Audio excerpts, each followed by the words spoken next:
If you've been wondering whether Pinterest is still worth it for growing your business in 2026, the answer is a big, fat, sparkly yes. Pinterest continues to be one of the most powerful low stress platforms for getting your content in front of people who are actively searching for inspiration, information, and solutions. Unlike Instagram or TikTok, where your content disappears in 24 hours, and actually, TikTok, I think it's minutes. Pinterest works for you quietly in the background, bringing in the leads, website traffic, and email subscribers long after you hit publish. For service providers, photographers, coaches, and other creatives, this is gold. You're not chasing trends, you're building a system that keeps your business visible 24/7, even when you're spending time with your family or focusing on client work.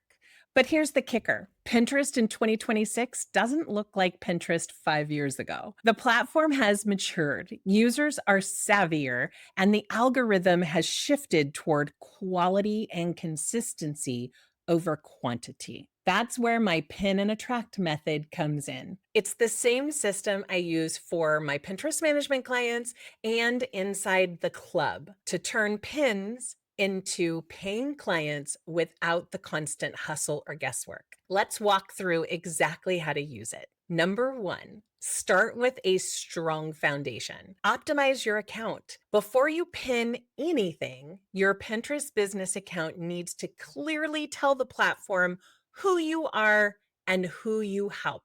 When Pinterest understands your business, it knows which users to show your pins to, meaning better reach, higher click through rates, and a steady stream of the right kind of traffic. Here's what to focus on. Number one, switch to a business account. If you're still using a personal account, it is time to upgrade. A business account gives you analytics and ad manager access, even if you don't run ads, and advanced audience insights. Number two, claim your website and your socials. I will put a video somewhere up here linked to my recent Claim Your Website video in case you haven't done so yet. This connects your content and gives Pinterest added extra trust signals that you're the real deal. Next, use a professional profile photo and banner. Your photo, your cover photo, should tell people in 2.5 seconds who you are and who you help. And your photo should look approachable, confident, and aligned with your brand aesthetic. If you're a photographer, use one of your branded shots. Next, write a keyword rich bio. Use natural phrases that your ideal client would search for. So, for example, helping photographers and coaches attract dream clients using Pinterest marketing made simple. Next, create boards that mirror your services and offers. This is the piece that I think people really make a mistake on, either overthinking it or not thinking enough about it. So think of each board like a mini SEO category. If you are a coach, for example, maybe a Pinterest strategy for coaches board, a lead generation tips board, small business workflows board, marketing mindset board. If you're a photographer, brand photography tips, studio lighting inspiration, posing for entrepreneurs, Pinterest for photographers. Pro tip, keep 10 to 15 well optimized boards instead of 50 that you rarely pin to. Always, always, always quality over clutter. Do smart Pinterest keyword research. Pinterest is a visual search engine, not a social network, which means SEO is just everything. The algorithm matches your pins with people's search terms so that your keywords act like a bridge between your content and your ideal clients. Here's how to find the best ones. Use Pinterest's search bar.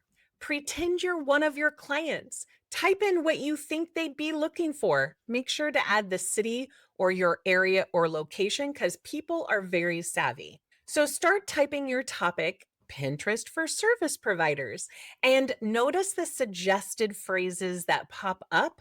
Those are your top keywords. Some you're going to use, some you're not going to use. Next, check Pinterest trends. This is a free tool, and you can find it by going into where your analytics are in the top left corner and select trends, or you can just simply type in trends with an S .pinterest.com, and it shows you what's gaining traction in your niche. And when those topics peak, so if something's going to peak in, let's say, December, then you want to be putting it on there 2 to 3 months before that. That way, it gives your pin time to get into the system, spider its way through, and pop up when people search for it. Then you're going to group your keywords by themes. For example, for coaches, business mindset, client attraction, evergreen funnels. For photographers, maybe posing ideas, brand photography, client wardrobe tips, things like that. Then you're going to sprinkle those keywords. So you want to have it handy. I like to have it electronically, but you can print it out or you can write it down, but you want to have it handy at the time that you're pinning so that it makes it much easier for you. Sprinkle those keywords throughout in your profile bio, in your board titles, in your board descriptions, in pin titles and pin descriptions, in your website landing page so that the page that it's on is matching with the search terms that are on Pinterest, in your name on Pinterest, and so many other places. You are not stuffing them in like, keyword, comma, keyword, comma, keyword. You want to make sure you're writing human read paragraphs or sentences. So you're guiding Pinterest to understand what your content is about. Pro tip, think like your client. What would they type into the search bar if they need what you offer? And this is another tip that I use all the time throughout the year. I will do a story with a question box, and I will say, if you were looking for this, what would you type into a Google or Pinterest search bar? Gather all of those terms that people give you and put that on your keyword list. And by the way, you can get a free keyword list from me, a keyword builder, by going to learn.jenvasquez.com/resources, totally free. Clarify your content pillars. You cannot pin everything under the sun. I mean, you could, but you really wouldn't perform well and it would be very, very time consuming.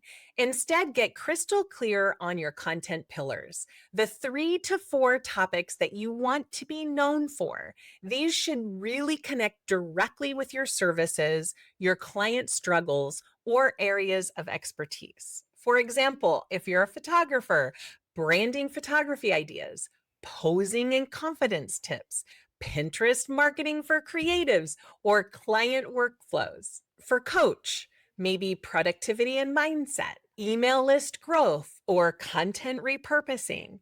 Each piece of content that you create, whether it's a blog post, YouTube video, freebie, something else, it should fit in one of those pillars.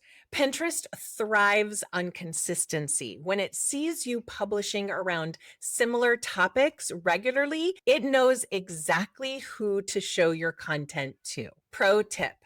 Even if you're not a blogger, you still need blog style content.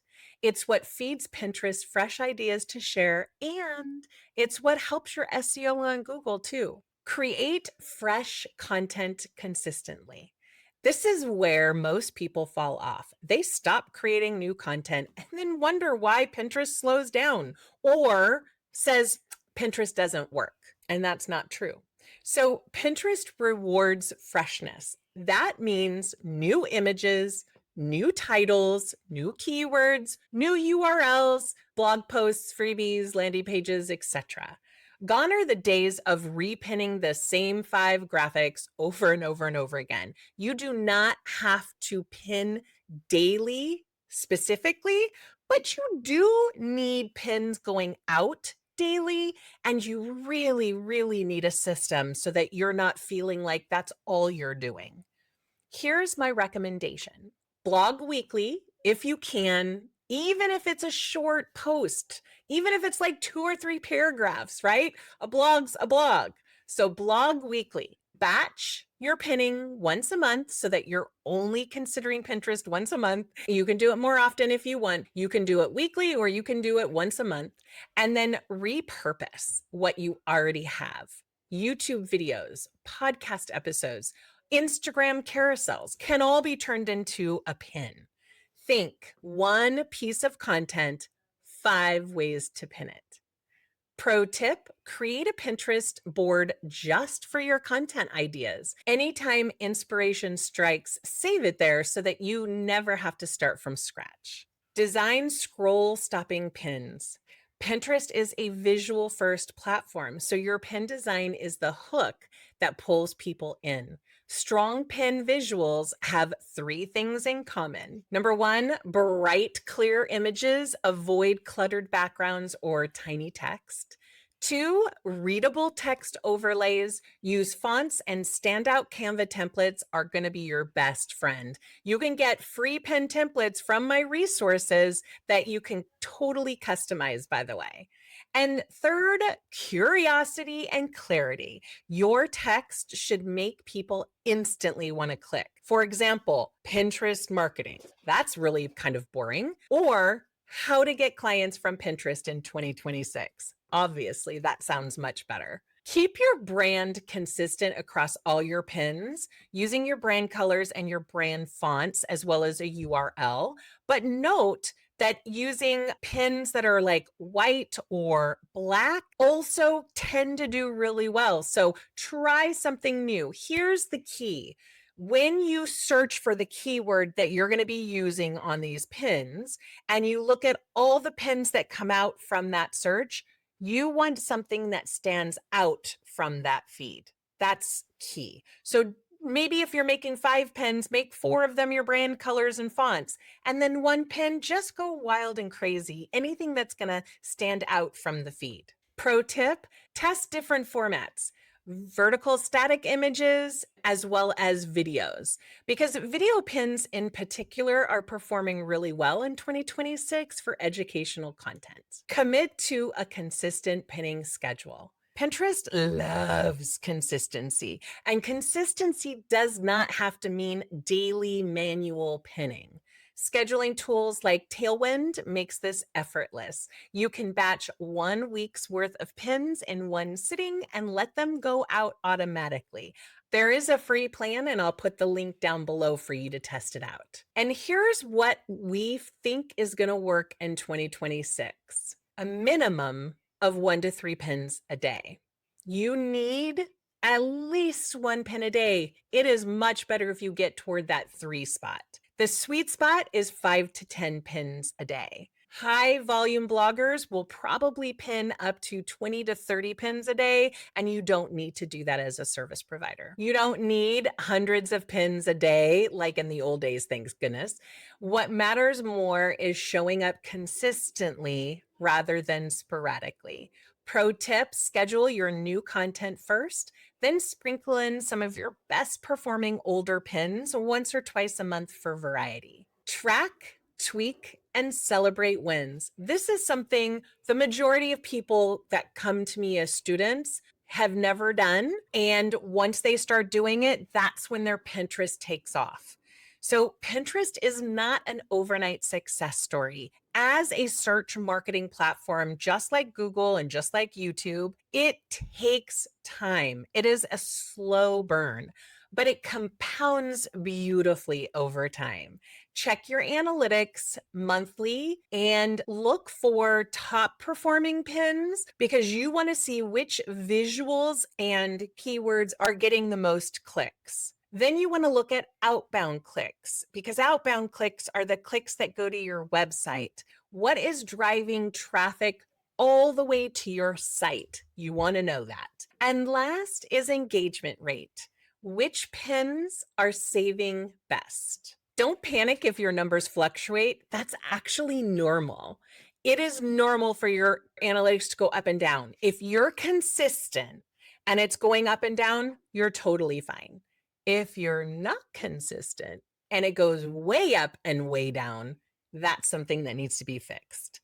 Pinterest traffic often ebbs and flows with seasonal behavior. Think weddings in spring or coaching goals in January. Pro tip, use Pinterest trends to plan ahead. If your audience searches for goal planning for entrepreneurs every December, start pinning that content in October. Pinterest does need time to index your pins for them to spider throughout the algorithm and the platform before peak season. Bonus, integrate Pinterest into your workflow. Here's where most service providers go wrong. They treat Pinterest like an afterthought. Instead, build it right into your marketing routine.